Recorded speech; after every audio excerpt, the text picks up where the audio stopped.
Welcome to episode 2 of Bad History, and today we're going to look at a much older example of bad history. While Gavin Menzies is a 21st century pseudo-historical theory book, this source is something that, unfortunately, despite its obvious bad history, became mainstream history for centuries. We're looking at Geoffrey of Monmouth's Historia Regum Britanniae.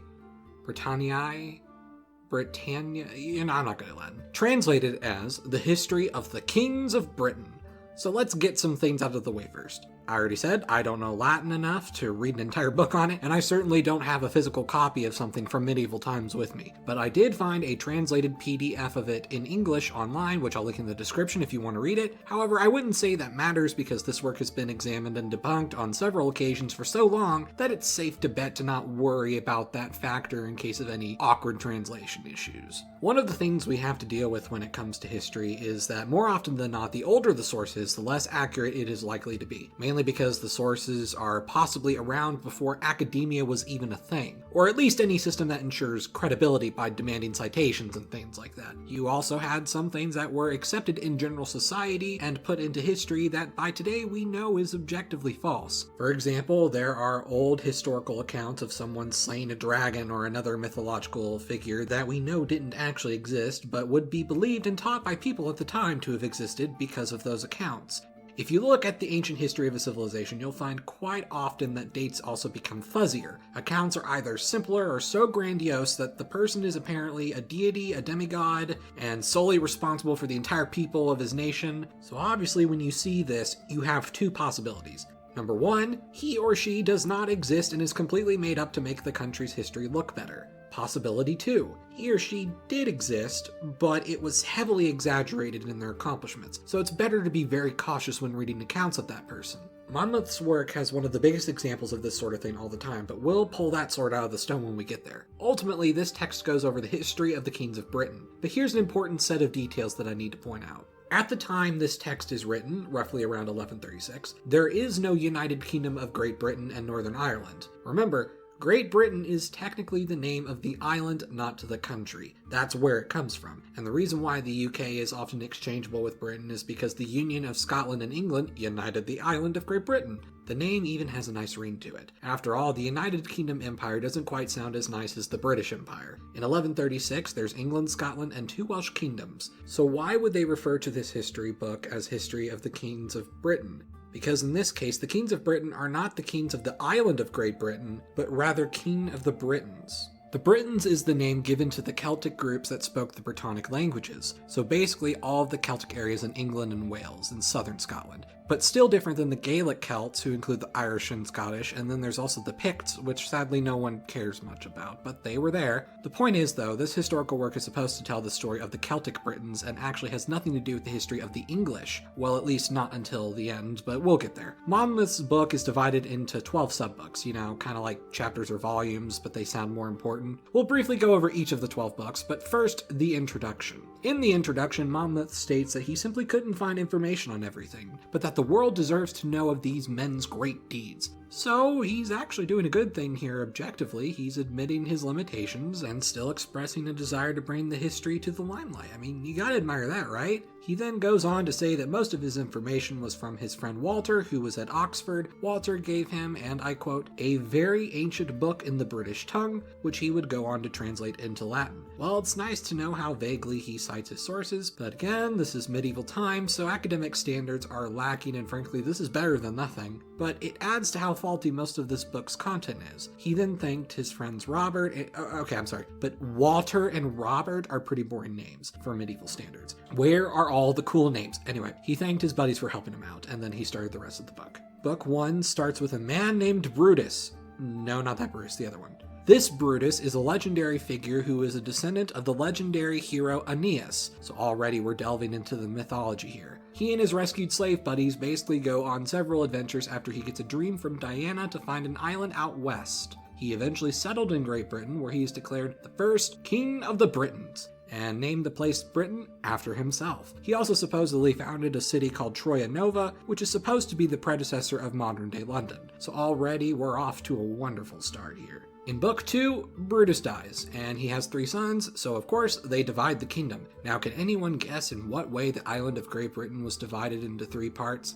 That's right. Conveniently, his sons divided the kingdom into the same areas that correspond to England, Scotland, and Wales, except they were called Logria, Cumbria, and Albany. Then it goes through a bunch of made-up monarchs that I honestly don't have time to go over, but basically everything fractures even more. Same with Book 3 pretty much. Book 4 is where it gets interesting, however, because we finally have a real historical figure, Julius Caesar. It goes over how Julius Caesar attempted to conquer Britain and failed, naming the British king Cassibelan, also known as Cassivellaunus, who is a real historical figure. However, Cassibelan was never the king of the Britons in general. Interestingly, he was just a chief of one of the tribes who managed to become a field commander of a group of tribes that tried to work together against the Romans. So in a way, based off of what little they knew back then, it's understandable they'd confuse him for a king of the Britons, but he wasn't. Before it goes over how Julius Caesar defeats him in battle, there is a pretty cool letter given to Caesar from Cassibelan. Here's a portion of it. We cannot but wonder, Caesar, at the avarice of the Roman people, since their insatiable thirst for money cannot let us alone, though the dangers of the ocean have placed us in a manner out of the world. But they must have the presumption to covet our substance, which we have hitherto enjoyed in quiet. Man, that's quite an ancient burn right there, I'm not gonna lie. Later on in the letter, he adds, And so much have we been accustomed to liberty, that we are perfectly ignorant what it is to submit to slavery. And even if the gods themselves should attempt to deprive us of our liberty, we would, to the utmost of our power, resist them in the defense of it.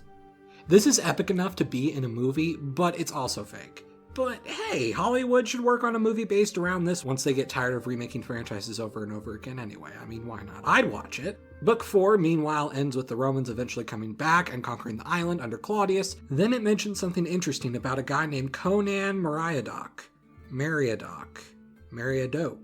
who is compensated for not getting some throne by getting Brittany after they conquered it. And that's why Brittany is similar to Britain in name. Interesting, but again, it's still legendary. Book 5 is about Rome abandoning Britain, which did happen. Then it's about more made-up people doing more made-up things, but Book 6 we finally get to the Saxons. The Saxons were apparently invited to Britain as mercenaries. No mention of the Angles or Jutes, but it's something. The Saxons then became a nuisance and they fought, with the Saxons taking a portion of Britain's territory. Book 7 then is a bunch of prophecies about Merlin.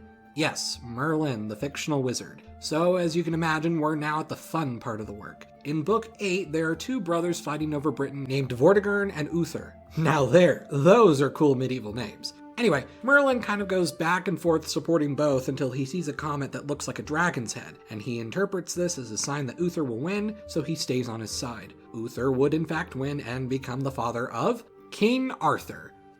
King Arthur. King Arthur is a legendary figure with no evidence of his existence other than these romanticized accounts, but some people will still debate his existence today. There will be movies, TV shows, and so on. Pulling a sword out of the stone is such a well-ingrained trope that everyone knows what it references. This shows how impactful history can potentially be, which is why something false or exaggerative can be so dangerous and hamper our efforts to learn about the actual story of humanity, even if the stories that come from it are very entertaining stories. There are multiple accounts of him outside of Monmouth's work before and after him, and the one here leaves out several things that we commonly associate with Arthur. For example, that sword in the stone trope I just talked about wasn't actually mentioned here. So it's certainly not the origin of King Arthur either, but, it's still an important account for the King Arthur legend.